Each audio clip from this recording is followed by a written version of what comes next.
want to know which planet was causing your suffering? How about Earth? Hey everyone, Brandflakes here, back with a new Shadowverse 2 video. Today's video is going to be, hopefully not that long of a ramble, but probably will be a long ramble about how I feel about the current meta, how I feel about the community's perception of the current meta, and also just like my takes on how the future of the meta will be affected by the current decks that are out there and potential balance changes. The reason why I want to make this video is just because obviously there'll be a balance patch. That will be coming out pretty soon. I think like next week is supposedly when we get the balance patch and we'll see how much that affects the metagame. So I think right now is a good like time capsule moment to just put my thoughts out and then maybe revisit it later to see how far off I was and how much my mentality changes towards it.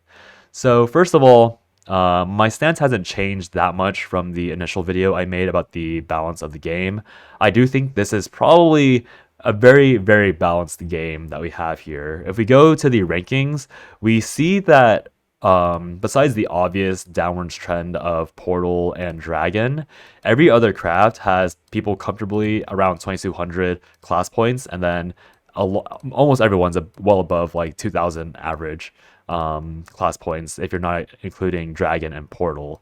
So to me, what this represents is that the game is pretty well designed around actually being good at the deck you play, because if you're bad at the deck, you won't climb to Beyond. But if you're good at the deck and you have consistency and you know how to ride the good streaks that you have, you can climb to Beyond at a pretty good rate probably with these very meta decks. And it's important to note that these four decks, like Sword, Rune, Abyss, and Haven, these four decks are all objectively like pretty tier 1. Within those within that tier 1 rather, I'd probably say Abyss and Haven are tied for first. I think Abyss is actually the best deck in the game, not because they have the best high roll and not because they're the most objectively powerful when they hit the perfect curve, but I think Abyss is just by far the most consistent deck in the game. So that consistency allows them to beat out stuff like Sword and Rune due to the fact that Sword and Rune can't always draw what exactly they need, whereas Abyss, obviously you can still break as Abyss, but you have so much draw power and your cards are so versatile that you almost always can choose the proper game plan to win if you know what the winning line is. And then Haven is just Haven. Like, again, I don't like Haven that much. I think the gameplay is very degenerate. I think the Crest rewards are way overtuned for the amount of planning you have to do for it. But I can acknowledge the fact that it is a very high skill deck just because no flame to the content creators that might feel targeted by this if you somehow are watching this and you feel like I'm talking about you. But I watch a lot of Shadowverse 2 streams, and unfortunately like the selection for Western streamers is like dwindling, and so I'll watch a lot of random English streamers that will be playing Haven and they'll be complaining about Haven actually not being that good. But then like you can't say that because you know Haven, like we all know Haven is that good, but just because you can't climb above like 1800 class points doesn't mean that the class is not good. It just means you're not good at the class, unfortunately. So there's a weird, I guess this is like a good transition into the next point, where it's like it's odd that the community acts like the meta is imbalanced when it's mostly genuinely just a skill issue. Now, to be totally clear, if you are a Dragon player, if you are a Portal player, it's probably not a skill issue. I think Dragon, like I think there is like a singular deck for Dragon that is good, and I know that most people don't want to play that deck. So if you want to play like generic ramp that revolves around like high tempo storm plays and you think the class is bad, you're probably right. I get the feeling that the Fenny variants are probably a little better than those storm face decks. Portal is just Portal. Like the consistency is lacking, as a bad matchup against a lot of the meta decks. It's like a good counterclass to certain decks, but it's not very good overall. Like, again, if you're a Dragon player and you're a Portal player and you're whining about the meta being bad, more power to you. Like, I totally get it. But if you play Sword, Rune, Abyss, Haven, I guess there is mid-range Sword, but let's be honest, if you're purposely playing a bad deck and complaining about the meta being bad, then like I don't know what to say. Just swap to the class that actually has a real mid-range deck and play that. And of course, like people can have their taste. Like people might prefer the aesthetics of Sword more than Abyss. And if that's the case, like so be it. But it's really weird to me when people complain about their playstyle of choice being bad when they're intentionally and willfully playing a suboptimal version of that and failing due to that choice. Like, for example, in set 1, I personally played a suboptimal version of Roach because I really, really did not like Carbuncle Roach, or Carbuncle as a card, and I still don't like Carbuncle as a card, to be fair, but with set 2 and set 3, they killed off all Roach-centric decks because you now need to OTK every single matchup no matter what. So now Carbuncle is really the singular sole way to play Roach-focused decks, which is fine. But even in set 1, when I was playing the suboptimal deck, I knew that Roach was still really overpowered. So even though my win rate was notably worse than what a real Carbuncle Roach deck would do, and I would still complain about the meta sometimes, I wouldn't go as far as say, oh, my craft is just that much worse. My craft is actually, Force is not tier 0. Force is actually only tier 1 or tier 2 because I do lose to these decks. Like, that's the vibe I get from a lot of these people that play objectively very powerful crafts and still complain that they're losing to other crafts that have unfair matchups. Now, with all that, low key side eyeing and like that, like very like it's very high key flame, right? With all that aside, I totally understand why people don't find the meta fun. I think there's a massive difference between saying the meta is unbalanced and saying the meta is not fun, because I totally can vibe with people saying the meta is not fun. Balance-wise, if someone says the meta is unbalanced, I think you're coping. But if you're saying the meta is not interesting to play into because of the toxicity that exists within each archetype, I totally agree. And what better deck to start out with this idea than our favorite deck, Rune. Rune, obviously, we've been dealing with Rune since set 1. Their game plan has not changed at all. This isn't even like, I don't even know if this is the proper Rune deck. I was making these deck lists for a different video. And so if you're wondering what the number means, that's how much dust the legendaries and golds cost. It was supposed to be like a economy video, but I'll post that Monday if you're wondering what these numbers are. So if you look at these deck lists and you're like, that's not right, then yeah, they're probably not. I was just trying to get the highest possible cap on legendaries to like give you the upper limit of dust cost. But anyways, Rune obviously is Rune. Rune has the unfortunate and very toxic game plan of where they are very consistent in hitting their turn 10 combo. Now, this list doesn't particularly have the Cocytus, but you can take out one Gilneas or like one Norman or one of these random legendaries for a Cocytus, and then you can have the Cock Climb combo that we're all very familiar with. But obviously, even without Cocytus, we have Kuon, Gilneas, Kuon. Like, that is now a combo that you can do. And Rune is insanely notorious for, again, having a turn 10 deadline that your opponent genuinely can't play around very often. Like, your opponent's only game plan is to kill you before turn 10, or alternatively, they just hope that you lost your own draw. Because of how Rune is set up, because of decline and all their raw efficiency in cards, the main way that you conceptually would punish a Rune player before they hit turn 10 is to force them to use their super evos before turn 10. With Cocytus, obviously that's not a true combo because they can Cocytus climb, and that's an entire other thing. But for the most part, if you're trying to beat a Cocytus-less Rune deck, you punish them and win by making them burn both super evos so that they can't super evo Kuon and get that like 19 or 18-19 plus Gilneas damage Noble Shigami straight to your face, right?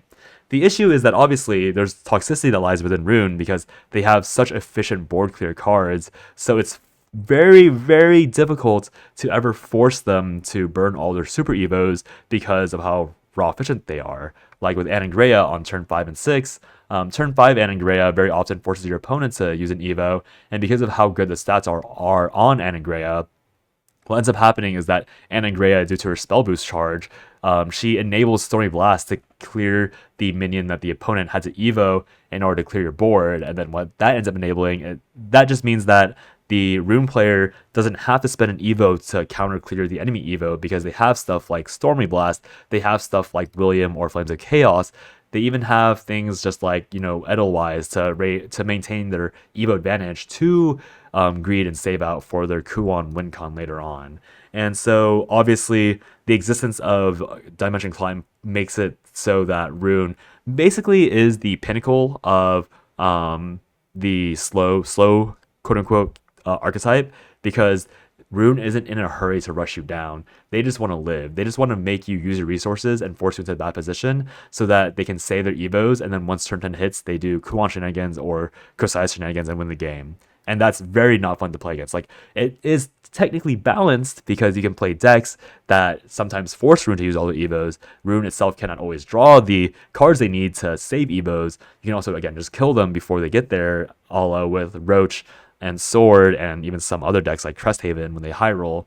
But it doesn't change the fact that losing to Rune because you couldn't kill them in time and genuinely you had no counterplay to prevent them from killing you in time, like it was all on their draw, it's very unfun. It might be technically at a like very like digested in like literal sense, it might be balanced, but it is objectively, or rather not objectively, but subjectively and very valid wise, like very unfun to play against.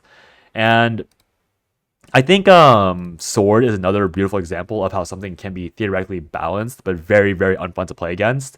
I know there's a lot of Sword enjoyers that exist out there, but I think Sword is one of the least interesting classes to play against when you are not maining a deck that has the proper counterplay against them. Now, obviously, Rune, Mode, and Haven, which turns out are the top 3 other crafts in the game. All 3 of these crafts have some, either like they have the ability to set up very good taunt walls. Well, no, all 3 of them have both of these effects where they have very good healing and the ability to set up very good taunt walls. And obviously having that, you can argue, makes you top tier because that is an important thing to have in a card game with minions involved. You need taunts to block storm units, and you need healing to make sure you don't die to random burn. And both of those things counter aggro Loot Sword very, very well because obviously Albert at 9 mana, he deals 3 AoE, and if you have taunts that are bigger than 3 HP, then Albert becomes a lot worse because that means you're lowering his damage from a potential 14, if you include the Gilded Boots effect, to only like 7 at most if you have to go through a taunt. And that's a big deal because, you know, Sword, they have a very linear game plan, especially in this meta. They just want to kill you. Obviously, Sword has certain draws where they have to play a bit slower, but it's fine if they have to burn a lot of loot and therefore grief their Sincero win con, because the fact of having multiple Alberts and multiple Odins, you know, that's a lot of Storm. You can 2-turn people very, very easily with 1 Odin with a regular Evo into an Albert with a super Evo with boots. So Sword has a very straightforward, like technically the boots is a third piece of the combo, but it's a 3-card 2-turn kill combo that if you don't have healing or taunts is impossible to block. So if you're playing stuff like Dragon, who has a few taunts and good healing, so maybe Dragon's, let's trap Dragon. If you're playing the Sword Mirror, for example, and you don't have Gilded Goblets and you don't have something like the Amelia Luminous Magus barrier spam, or if you're playing something like Roach in particular and you're not playing Azudia, it's very difficult and very not fun to deal with Loot Sword's entire, like, I'm just gonna whack you over 2 turns and there's nothing you can do about it.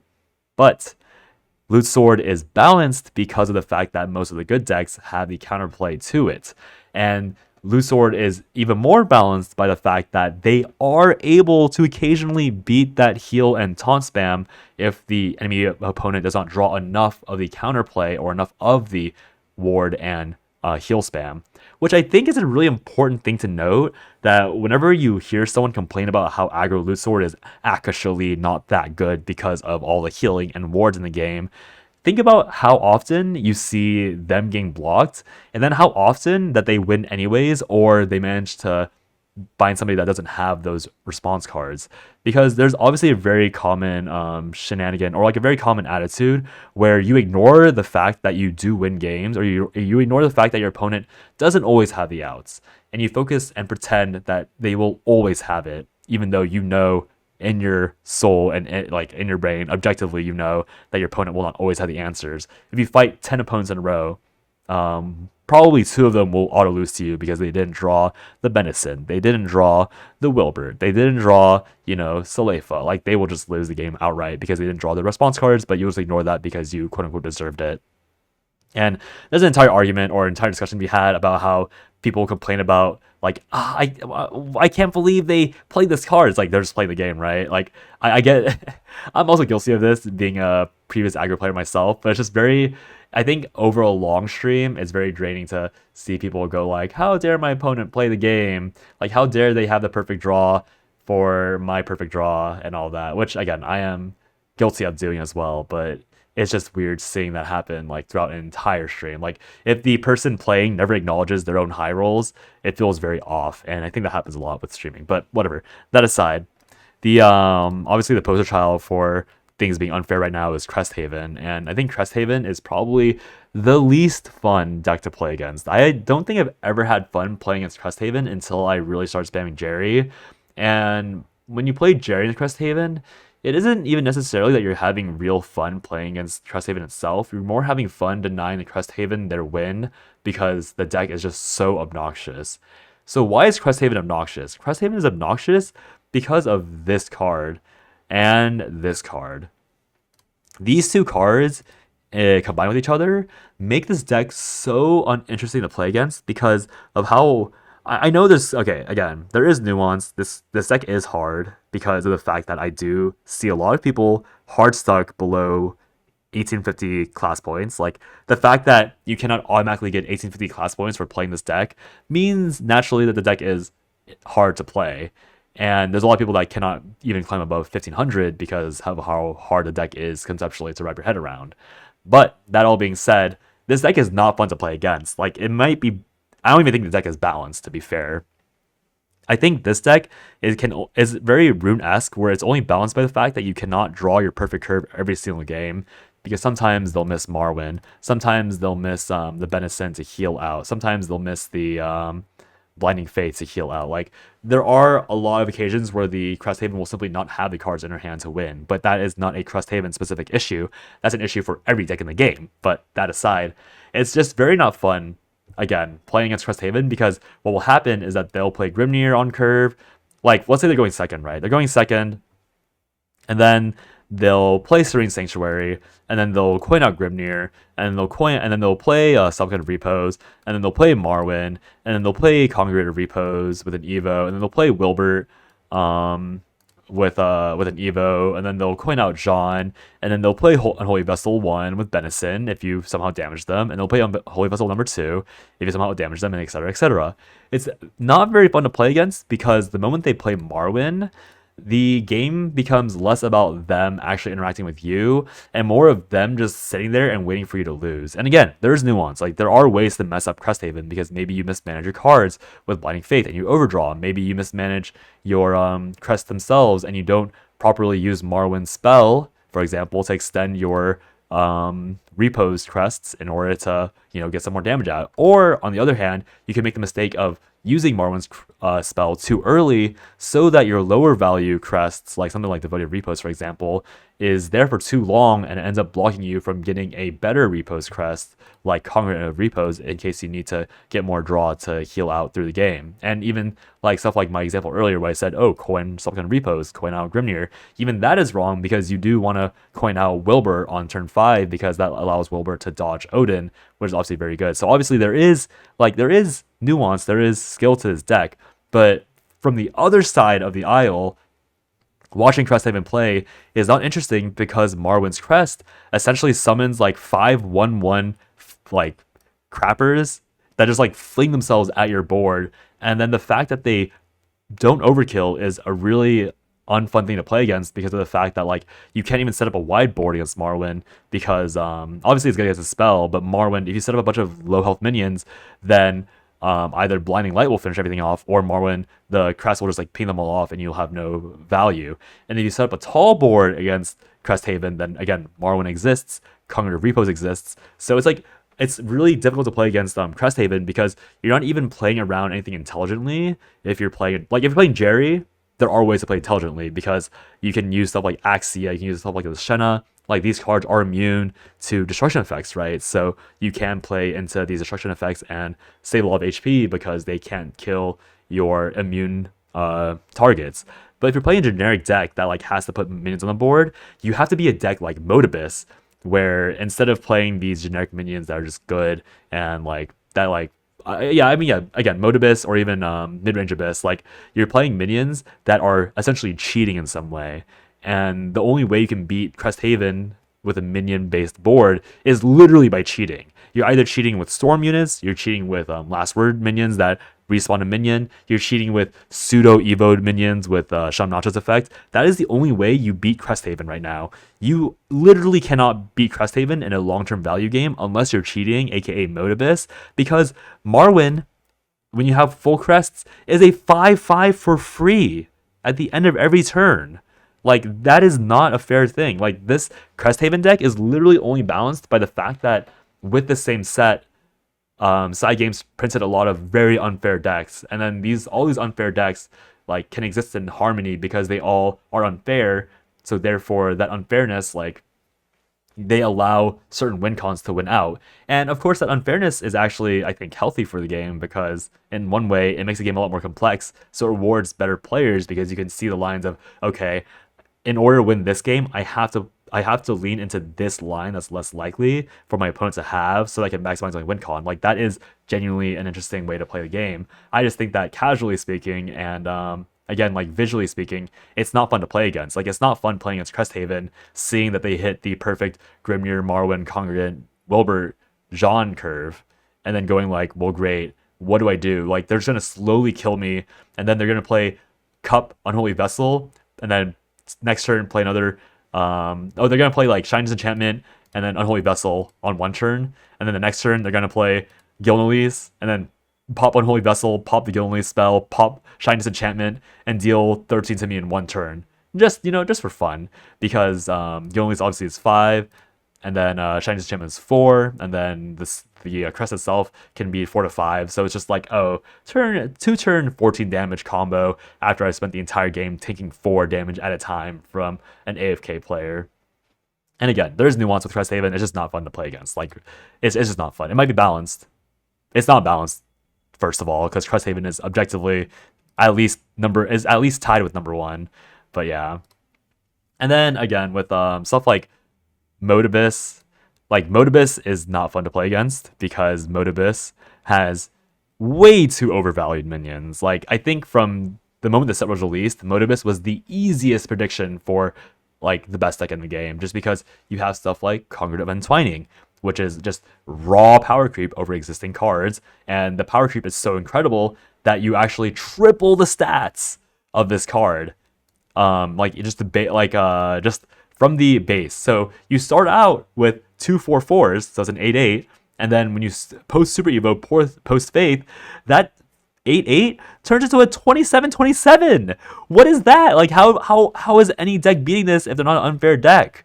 Unfair decks, again, being these like either these OTK decks like Jerry, Rune, for example, Azudia, like these are unfair decks, they OTK you, or the unfair decks like Crest Haven, because Crest Haven has Cup, which just ignores the fact that you put 28, 22, like 27, 27 of stats with a 5-mana card. And Sword, for example, has Sincero, who is incredibly unfair, but also they can just kill Mode Abyss before they even get to this point. So it's like, these are cards that are insanely overvalued. Like, RMV is insanely overvalued without an Evo because you summon 2 5/5s on turn 7, and 15/15 is very high value. Like, not many crafts that, again, are not named Rune, are not named Crest Haven, are not named Loot Sword with Sincero, are not named Forest with like exactly like a few pings and like a Glade. Like, they're very, and also by the time the RMB hits the ground, you like Forest doesn't even want to use Glade to clear this. Like,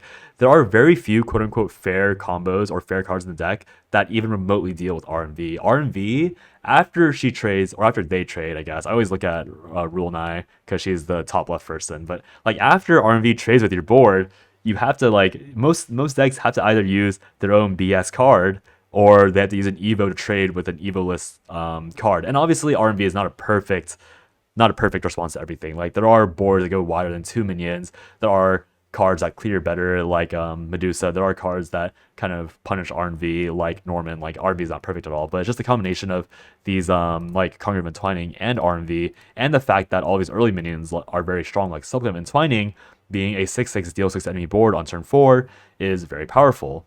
Oh, I didn't even talk about Cognitive of Usurpation, but that's another BS card. Devotee being a very good Apollo alternative is also very good. I'm pretty sure this is not supposed to be in here, by the way.